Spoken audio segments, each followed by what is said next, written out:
అందరికీ నా హృదయపూర్వక నమస్కారాలు. కరోనాపై పోరాటంలో ప్రధానమంత్రి శ్రీ నరేంద్ర మోదీ గారు చేసిన సూచనలను హృదయపూర్వకంగా స్వాగతిస్తున్నాం. గురువారం నాడు జాతిని ఉద్దేశించి శ్రీ మోదీ గారు చేసిన సూచనలను ప్రతి ఒక్కరూ పాటించాలని విజ్ఞప్తి చేస్తున్నాను. ఈ నెల 22వ తేదీ ఆదివారం శ్రీ మోదీ గారు చెప్పినట్టు జనతా కర్ఫ్యూని పాటిద్దాం.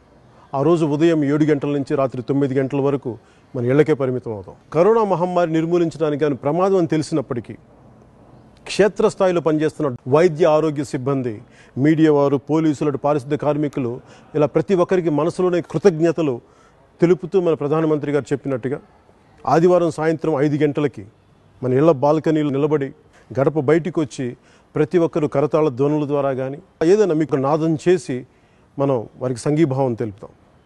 సామాజిక సంఘీభావ కార్యక్రమంలో మనందరం మమేకం అవడం మన విధిగా భావిస్తాను. మోదీ గారి పిలుపునకు దేశమంతా స్పందించాలని మనస్ఫూర్తిగా వేడుకుంటున్నాను.